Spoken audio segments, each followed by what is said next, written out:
Hello, this is Rick Hodge talking about Title IX and a self audit that will occur at the high school. First of all, I want to talk about what the purpose of this is and why we're doing it, and basically the professional obligation of an athletic administrator as they move forward with a Title IX audit. The athletic director is the main officer for the school district when it comes to Title IX. And the primary professional obligation is to oversee and basically review and make sure that the school is in compliance with all aspects of Title IX. To evaluate this progress, a three-pronged test has to be made. Each one individually, each prong test must be administered. And if there's failure, then you move on to another prong test. And if there's failure in that, then a third prong test. And I'll get to that in a little bit as far as the one I selected to take part in at my school district. But the Title IX of the Education Amendment Act of 1972 is a federal law. And basically, what that does is it prohibits any type of discrimination based on a student's gender. The law states that no person in the United States shall, on the basis of sex, be excluded from participation in, be denied the benefits of, or be subjected to discrimination under any educational program or activity that receives federal funding assistance. And with that, federal tax dollars are distributed to public schools. And therefore, they need to be in compliance with Title IX on everything that they do, or else they risk losing federal funding. So basically, the purpose of this audit is to look at our school district and what we do with our numbers and make sure that we are in compliance with all of this.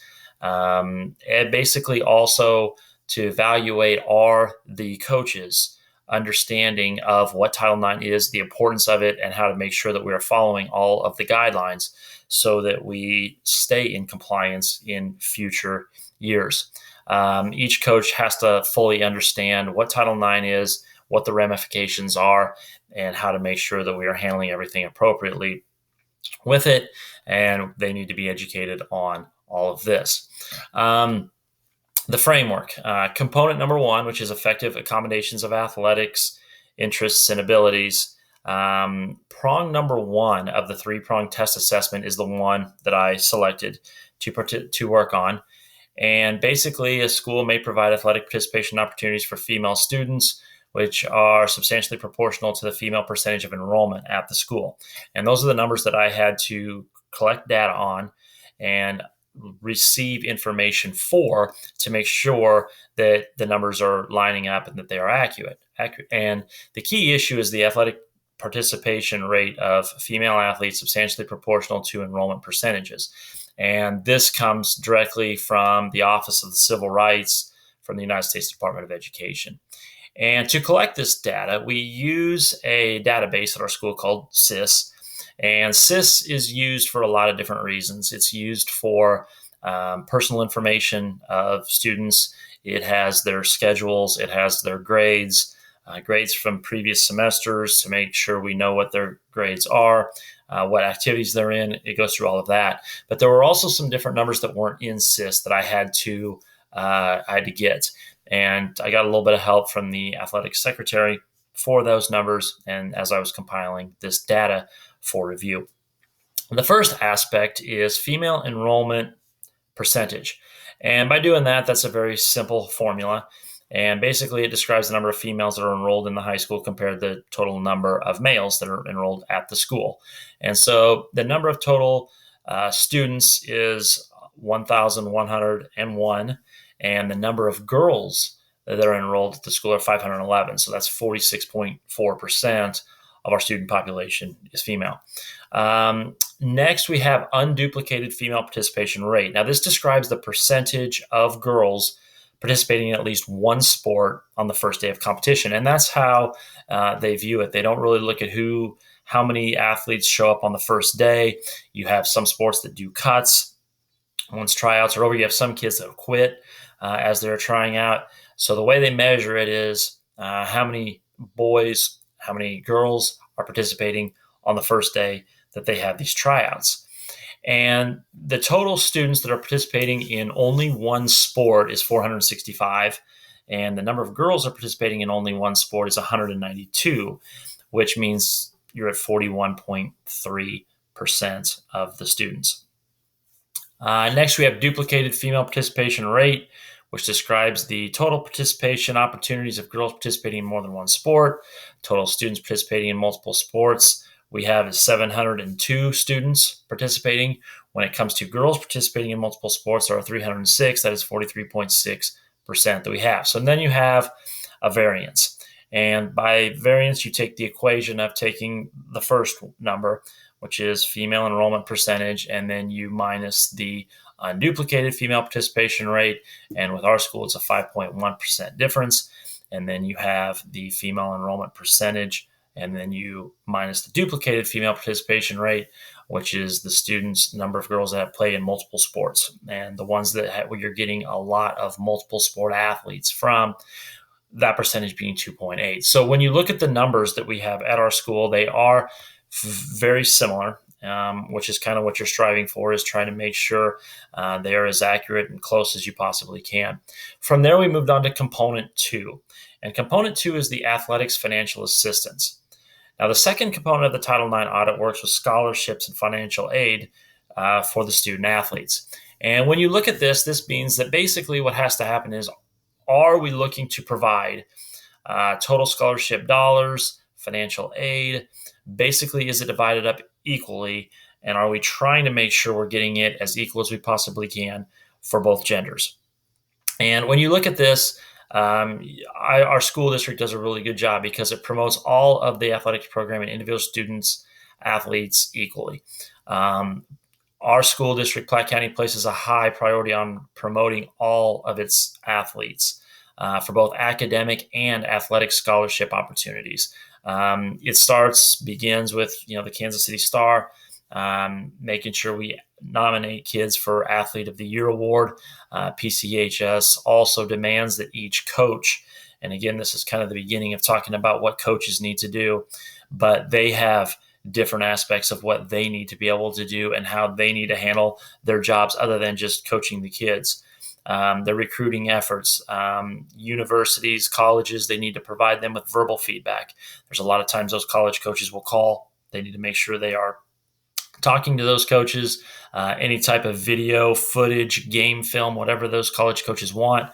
Our coaches are obligated to provide that for them, and then also help the athletes set up meetings and get as many college coaches into the building for their sport they possibly can to meet with these student athletes and help them receive scholarship opportunities and scholarship money. And whether it's male athletes, female athletes, either one, making sure that the girls have the same type of opportunities that the boys do as well with each of these areas. Component 3 is the equivalence in other athletics benefits and activities. And basically that broad component of the self-audit of compliance talks about issues evaluating schools' athletics programs. How do you evaluate the programs? How do we see or make sure they are equal? Men and women should have comparable access to all of the perks. Anything with participating in athletics at the school. Now, there's 11 different areas represented in this framework. First of all, PCHS offers most of the sanctioned sports for both men and women. Not quite all of them, but most of them that get offered that we have. Second, PCHS closely monitors the practice times of the various sports, making sure that the girls have the same opportunities as the boys. The primary time athletes want to practice is immediately following school. And so if it's, the girls basketball team, if somebody has to have late practice, are they switching off? Do the boys have early practice right after school sometimes, and then the girls have early practice right after school? Or if you have two gyms, with us, we have two gyms. We have an auxiliary gym, and we switch off. The boys have the main gym practice for a week. The girls have the main gym for a week. And it also carries over with the football stadium. You have the football soccer team. Football team plays at the same time as the girls soccer team.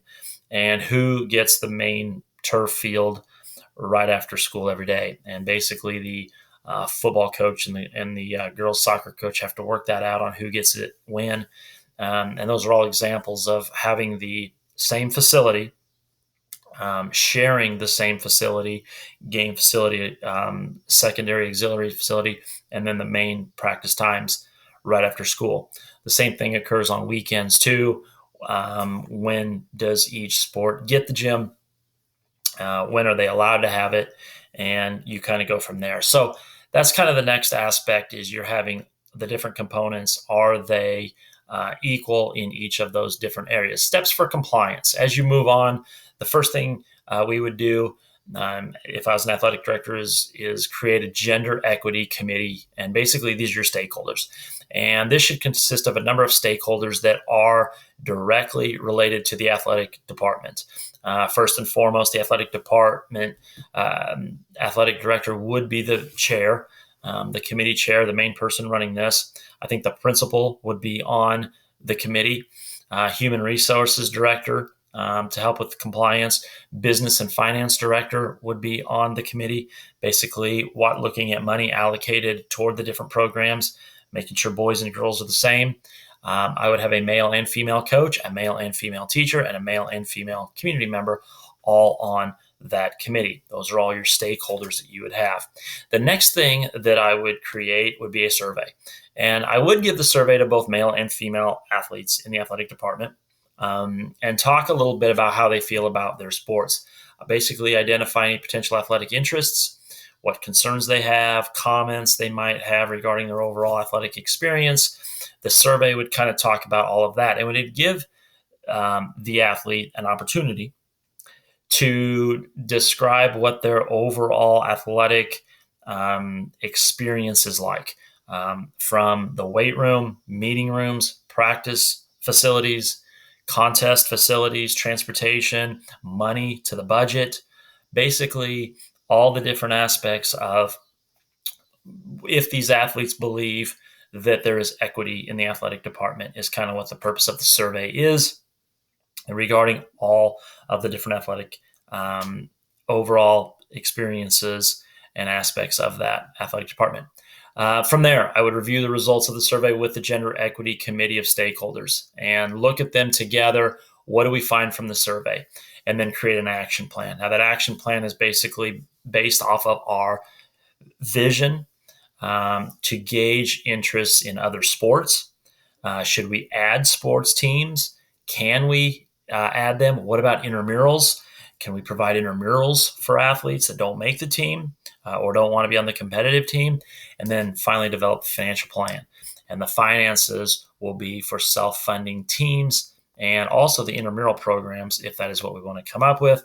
And then basically the action plan vision for the facility, facilitate the process of what we want to do with this athletic department when it comes to Title IX through the stakeholders. Basically, like I said, create a survey that allows the male and female student athletes to express and share their interest level, satisfaction in both interscholastic and intramural programs. If something is not offered, should it be? How do we look at that? How do we look at it? And just continue to survey these athletes to communicate their interest in this.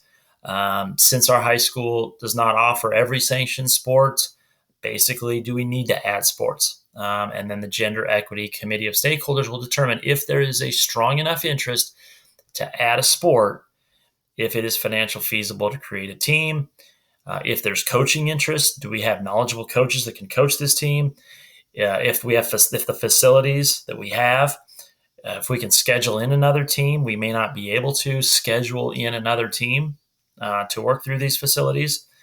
But each step must be able to be accommodated for the committee to take it further. Once we make a decision, which is kind of the concluding steps of the vision, the surveys, once they've been returned, we can evaluate all of this. The data will be used to compile a spreadsheet, and then a decision will be made by the committee on if something needs to be added with the interscholastic or intramural sports. And our research and final recommendation of an addition will be presented to the central office as well as the Board of Education for an approval or a decline by them. After all of that, the next step is with the committee is taking those survey results and basically looking at what do our coaches need to improve on, and how much, based on the data that we secured from the survey, what is it that we need to do in order to help educate these coaches and make them better with Title IX compliance. And basically, first of all, reading material. Any reading material we can pass along of Title IX has to be distributed to coaches. They can research, they can look up, they can view any questions, concerns that they might have. And then also speakers brought in. Talk about compliance Title IX speakers to come into the school on professional development days and educate them as much as they need to know in all of the different areas that I've spoken about in this presentation, and make sure they understand and can ask questions, and are also looking for different areas that they can improve on and that they should improve on, so that we don't have female student athletes or their parents coming to us with complaints or possible lawsuits on all of the different aspects that we have with Title IX, and that there is not gender equity in the school district. And I think the front line with this is the coaches, and making sure the coaches know, understand, are aware of, and are looking to make sure we are in compliance in all of these different areas of Title IX. So each of these steps must occur, and then from there, the finalization of meeting Title IX compliance will be done by our school. And as I looked to and went through ours and audited our school district, I thought the numbers were very comparable. Not just the numbers of participation, but also all of the different ways at which we go above and beyond to make sure that gender is not an issue when it comes to what the different perks are, what the different responsibilities are, and what student athletes have at our school district. So it went very well, and thank you very much.